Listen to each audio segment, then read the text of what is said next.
یتقوا، جو ایمان والے تھے اور پرہیزگار تھے۔ نجات کے لیے دو ہی ہے، ایمان اور تقوی۔ ایمان بھی اور تقوی۔ ولایت کے لیے بھی دو ہی چیزیں ہیں، ایک ولایت عامہ ہے، ایک ولایت خاصہ ہے۔ ولایت عامہ کے لیے صرف ایمان شرط ہے، اللہ ولی الذین آمنوا۔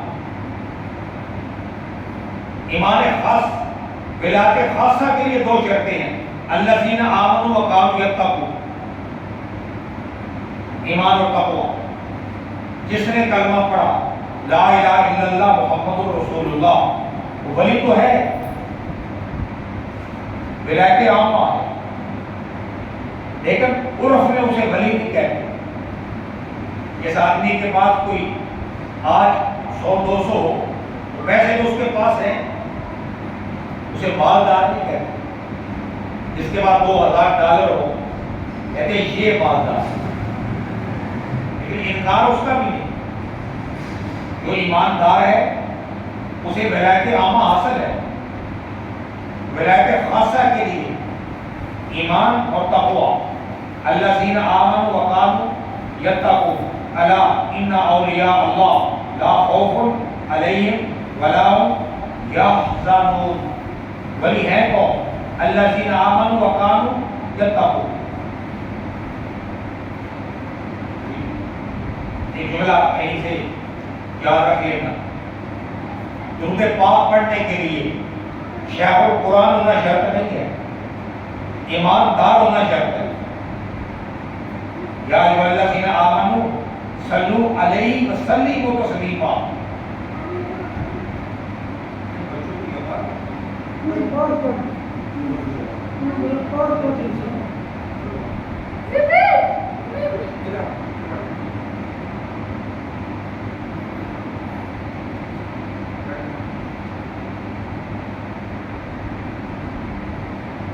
درود پاک پڑھنے کے لیے شیخ القرآن ہونا ضروری نہیں ہے، ایماندار ہونا ضروری ہے۔ ولایت خاصہ کے لیے ایمان و تقوی، نجات کے لیے ایمان اور تقوی ہے۔ وَأَنجَيْنَا الَّذِينَ آمَنُوا وَكَانُوا يَتَّقُونَ، ہم نے بچا لیا ان کو جو صاحب ایمان تھے، جو صاحب تقوی تھے۔ آگے اللہ سبحانہ و تعالیٰ فرما رہے ہیں وَلُوطًا، اور ہم نے لوط کو بھی ہم نے بھیجا تھا، کہ ابراہیم علیہ السلام کے بھائی کے بیٹے تھے۔ جب آپ عراق سے ہجرت کر کے شام آ رہے تھے، آپ کے ساتھ جناب سارہ تھی، آپ کے ساتھ جناب لوط تھے۔ شام ابراہیم علیہ السلام کا مسکن ہوا، اور شرق اردن میں لوط علیہ السلام ایسی قوم ہے جو بدفعلی کرتی ہے،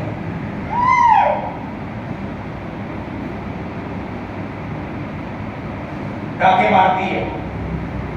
لوط علیہ السلام نے انہیں سمجھانا شروع کیا ہے۔ وَلُوطًا إِذْ قَالَ لِقَوْمِهِ، آپ نے کہا اپنی قوم سے أَتَأْتُونَ الْفَاحِشَةَ، کیا تم کرتے ہو بے حیائی، وَأَنْتُمْ تُبْصِرُونَ، اور تم دیکھتے ہو، أَإِنَّكُمْ لَتَأْتُونَ الرِّجَالَ، کیا تم آتے ہو مردوں کے پاس دلچا کر، من دون النساء، عورتوں کو چھوڑ کر، بل انتم قوم تجہلون، کچھ نہیں تم لوگ بے سمجھ ہو۔ وما کان جواب قومہ، اور کوئی نہ تھا جواب ان کی قوم کا، الا مگر ان قالوا، کہتے تھے اخرجوا آل لوط من قریتکم، لوط کو اپنی بستی سے نکالو، انہم اناس یتطہرون، یہ پاک لوگ ہیں، ہم ناپاک ہیں، ہماری بستی میں لوط کا کام کیا ہے؟ نصیحت کرنے والے کو کہہ رہے ہیں انہیں نکال دو.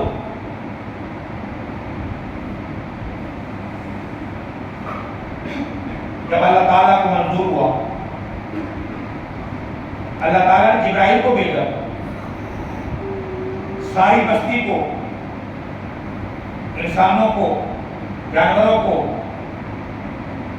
زمین سے اٹھایا تو آسمان کے پاس لے گئے. آسمان کے فرشتوں نے اس بستی کے ڈوبی کی آواز سنی.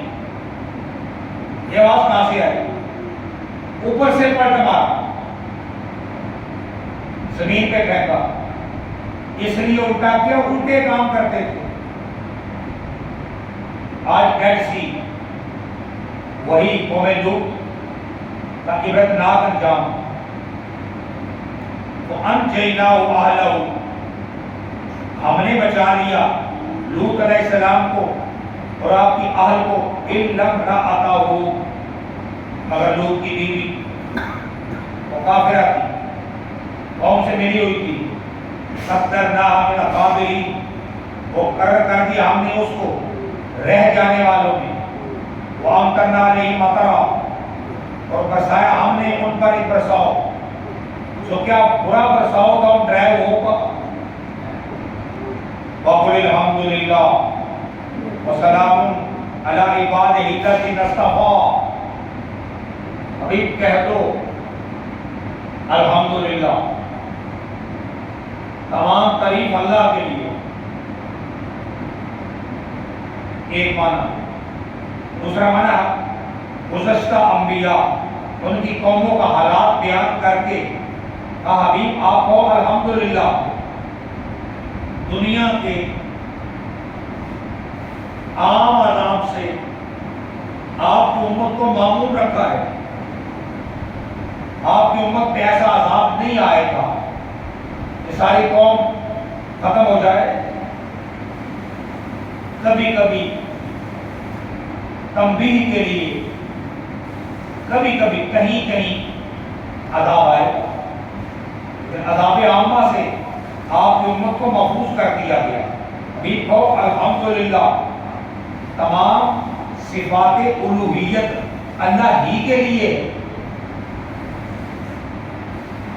وسلام علی عبادہ الذین اصطفیٰ، اور سلام ہے اس کے بندوں پر جن کو اس نے پسند کیا ہے. ان سے مراد انبیاء علیہ السلام.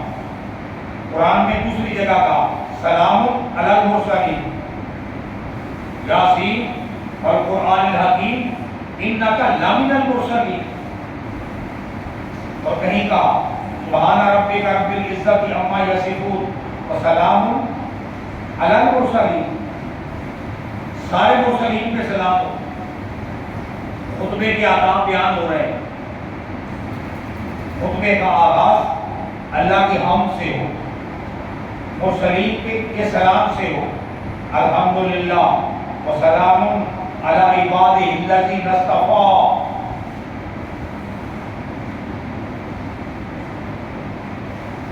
استفاء سے مرسلین مراد. خطبے کا آغاز کیوں ہو؟ الحمدللہ وسلام علی عبادہ الذین اصطفیٰ. ابن عباس سفیان ثوری کہتے ہیں استفاء سے مراد صحابہ کرام ہیں. آخر میں اللہ سبحانہ و تعالیٰ کہے اللہ خیر عما یشرکون. آیت تکوینیہ، آیت تنزیلیہ، یہ ذرا غور کر کے فیصلہ تو کرو، بھلا اللہ بہتر ہے کہ جن کو وہ شریک ٹھہراتے ہیں؟ جواب یہی آئے گا اللہ ہی بہتر ہے. یہ کائنات اسی نے بنائی ہے، یہ کائنات اسی نے سجائی ہے. یہ کائنات کا خالق بھی آپ ہے، اس کائنات کا مالک بھی آپ ہے، تو اللہ ہی بہتر ہے. آیت تکوینیہ پہ غور تو کرو، آیت تنزیلیہ پہ غور تو کرو، تمہیں سمجھ آئے گی. تمہارا دل گواہی دے گا اللہ کے سوا الہ کوئی نہیں، اللہ کے سوا معبود کوئی نہیں۔ ابھی جب خطبے کا آغاز ہو تو آپ یہ کہیں الحمدللہ وسلام علی عبادہ الذین اصطفیٰ، خصوصاً علی سید الرسل وخاتم الانبیاء محمد بن مصطفیٰ وعلی آلہ المجتبیٰ۔ حدیث میں حضور نے کہا 3 دعائیں کبھی رد نہیں ہوتی، ایک مظلوم کی دعا، ایک مسافر کی دعا، ایک باپ کی اولاد کے لیے دعا، اور ایک بات اور سمجھ لو، تیمم میں نیت شرط ہے۔ سوال یہ تھا نیت طہارت کی کرے یا جنابت دور کرنے کی کرے یا حدث دور کرنے کی کرے یا اباحت صلاۃ طلب کرنے کی کرے، کون سی نیت کرے؟ تیمم میں نیت شرط ہے۔ جواب یہ ہے اگر پانی میسر نہیں تو تیمم کرے طہارت کے لیے یا اباحت صلاۃ طلب کرنے کے لیے، تو نیت کرے، 2 ضربیں لگائے، ایک ضرب چہرے پہ ایک ضرب ہاتھوں پہ، نماز پڑھ سکتا ہے۔ ابو بکر رازی کہتے ہیں فرض نماز کو نفل نماز سے ممتاز کرنے کے لیے نیت کی جاتی ہے۔ نفل نماز میں یہ نیت کرنا ضروری نہیں کہ زور کے نفل ہے،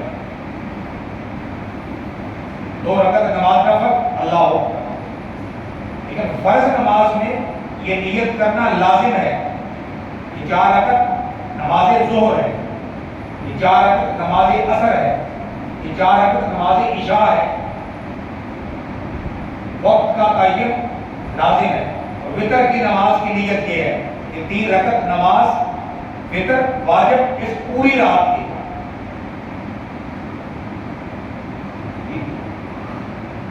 اور یہ بھی یاد رہے نماز میں جو قیام فرض ہے وہ فرضوں میں فرض ہے، اسی لیے بیٹھ کے پڑھتے ہو۔ اگر نوافل میں قیام فرض ہوتا نفل بیٹھ کے ہوتا ہی نہ۔ فرض نماز میں قیام فرض ہے، تکبیر تحریمہ فرض ہے، قرات فرض ہے، رکوع فرض ہے، 2 سجدے فرض ہیں، آخری التحیات مقدار تشہد بیٹھنا فرض ہے، پڑھنا واجب ہے۔ 4 رکعت کی نماز میں اگر درمیانہ التحیات نہیں بیٹھے تو سجدہ صاحب واجب ہے۔ 2 رکعت کی نماز ہے، 4 رکعت کی نماز ہے، 2 رکعت کی نماز میں بیٹھنا تھا، اٹھنے لگے، ابھی کینچی کھلی نہیں تھی، یاد آ گیا بیٹھو۔ اگر کھڑے ہو گئے پھر یاد آیا وہ میں نے بیٹھنا تھا، اب نہ بیٹھو، اب کھڑے رہو، کسی رکعت ادا کرو، چوتھی ادا کرو، آخری رکعت کے تشہد کے بعد درود پاک سے پہلے ایک طرف سلام کر کے 2 سجدے صاف کرو۔ یہ بات بھی یاد رکھو فرض نماز کی ہر رکعت میں فاتحہ شریف کے بعد سورت ملانا واجب ہے، چاہے سنتیں ہو، چاہے وتر ہو، چاہے 4 نفل پڑھنے ہو، لیکن فرضوں میں پہلی 2 رکعتوں میں فاتحہ کے بعد سورت ملانا لازم ہے۔ تیسری اور چوتھی رکعت میں صرف فاتحہ ہی پڑھی جائے گی، سورت نہیں ملائی جائے گی۔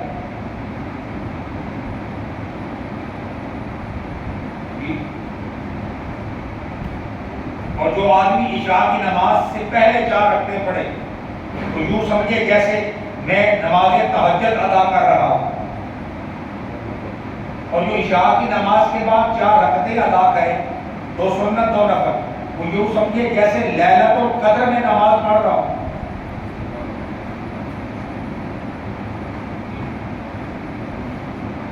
اور ساری زندگی تہجد کا اذان نہ ہو، عشاء کی نماز کے وقت 2 رکعت تہجد کے پڑھ لو، صبح اٹھ گئے تو ٹھیک ہے، ورنہ یہی 2 رکعتیں تہجد کی ہو جائیں گی۔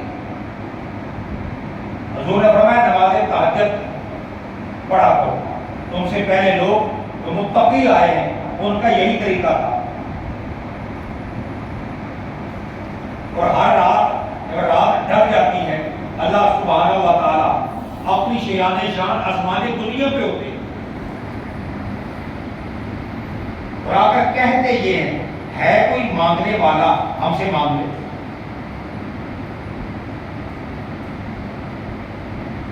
آذان کا لغوی معنی خبر دینا ہے،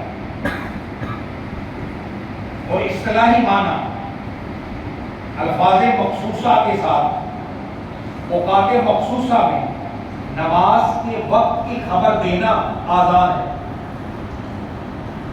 اس سے وہ آذان فرض ہو گئی جو پیدائش کے وقت بچے کے کان میں دی جاتی ہے، اور نماز کے لیے اذان دینا سنت موقدہ ہے۔ میدی والے مریض کے کان میں اذان دی جا سکتی ہے، کسی انسان کی کسی جانور کی عادتیں خراب ہے اس کے کان میں اذان تو۔ حضور نے علی مرتضیٰ سے کہا مجھے لگتا ہے تمہاری طبیعت ناساز ہے، اپنے خاندان کے کسی فرد سے کہو کہ تمہارے کان میں اذان دے۔ اذان بڑی برکت کی چیز ہے۔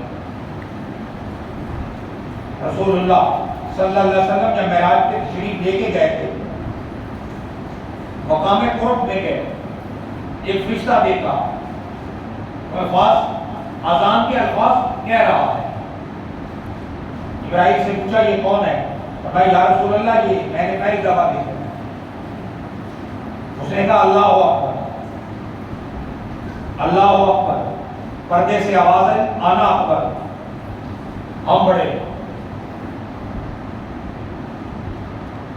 حضور تشریف لے آئے، مکہ مکرمہ میں نماز کے لیے اذان نہیں ہوتی،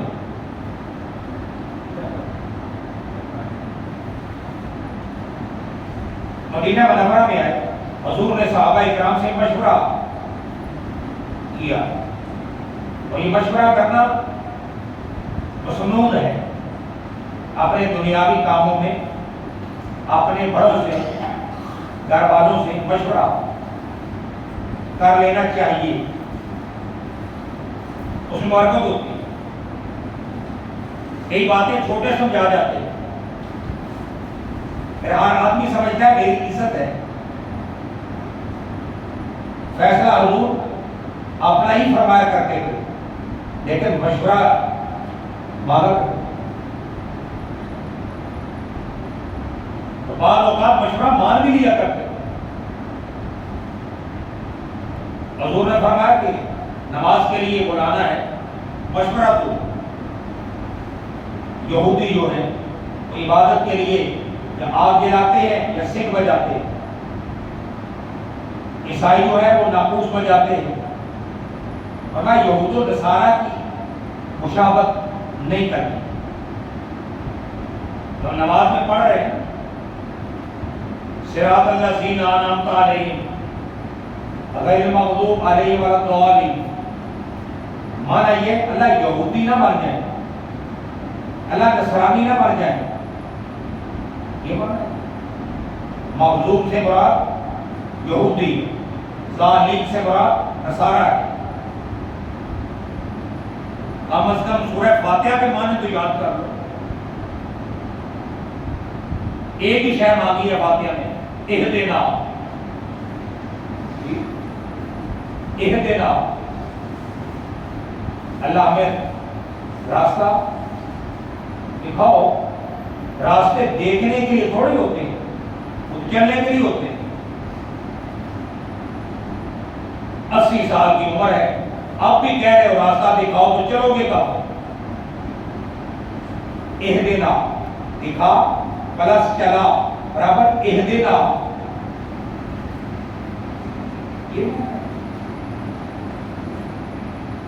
رحمت کائنات نے کہا کہ بتاؤ کہ سارے صحابہ سوچ میں تشریف لے گئے گھروں میں. عبداللہ ابن زید نے خواب دیکھا. ایک دوسرا معنی یہ ہے کہ بیداری میں کشف ہوا تھا. ہم جو کہا کرتے ہیں نا کہ نبوت کا دروازہ بند ہے، کشف باقی ہے، الہام باقی ہے، رویا صادقہ باقی ہے، وہ سچ ہے. اذان کے الفاظ رشتے نے آپ کو سنائے تھے، عبداللہ ابن زید نے حضور کو بتایا. اس رات 14 صحابہ اکرام کو یہ خواب آیا. اذان کے یہ الفاظ عمر فاروق کو آئے، ابو بکر صدیق کو آئے، عبداللہ ابن زید کو آئے. حضور نے فرمایا ہاں الفاظ ٹھیک ہے، بلال کو بلاؤ، اس کی آواز ذرا بلند ہے. آزان بلال دے گا. خواب عبداللہ ابن زید کو ہے. آہد کے لیے مارے، بلال کھائے، اذان اور دے. ایسا نہیں ہو.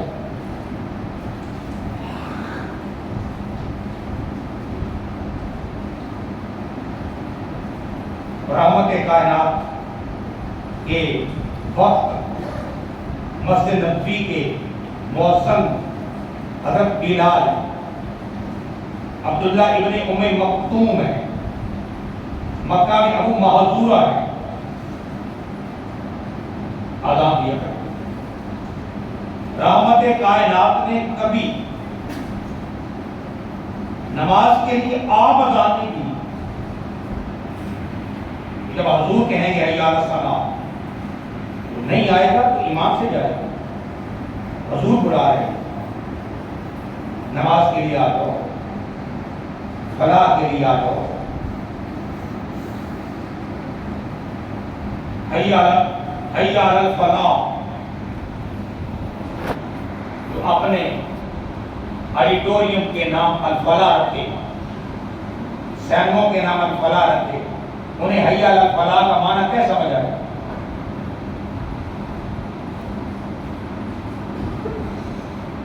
ایسا اسپاٹ بنایا، نام رکھا پیراڈائز. ایک ایسی جنت ہے جس میں بیت الخلاء بھی ہے. اللہ تعالیٰ نے جنت بنائی ہے، نہ بول نہ براز، نہ پسینہ نہ دھوپ، نہ حیض نہ نفاس. ازواج مطہرہ، ایسی عورتیں وہ ہر لحاظ سے پاک ہیں. فرمایا دنیا میں جنت بنانے کی کوشش نہ کرو، جنت تو تیار ہے، جنت جانے کی تدبیریں کرو. حضور نے فرمایا جنت میں جنت کا جو سردار ہے وہ رضوان ہے. دروازے جنت کے باہر کھڑا ہے. جب تک امام الانبیاء محمد مصطفیٰ جنت نہیں جائیں گے کوئی جنت نہیں جائے گا. جب تک حضور کی امت جنت میں نہیں جائے گی، کسی نبی کی امت جنت نہیں جائے گی. جنت تو تیار ہے، لیکن وہ عدت للمتقین، ان کے لیے جو پرہیزگار ہے. جسمانی بیماریاں پرہیز سے جاتی ہیں لیکن روحانی بیماریاں پرہیزگاری سے جاتی ہیں. وَأَنْجَيْنَا الَّذِينَ آمَنُوا وَكَانُوا يَتَّقُونَ، ہم نے ان کو نجات دی جن کے پاس ایمان بھی تھا، جن کے پاس تقویٰ بھی تھا. اللہ سبحانہ و تعالی ہمارا ایمان بھی سلامت رکھے اور ہمیں تقویٰ کے راستے کے گامزن کرے. وآخر دعوانا الحمدللہ رب العالمین.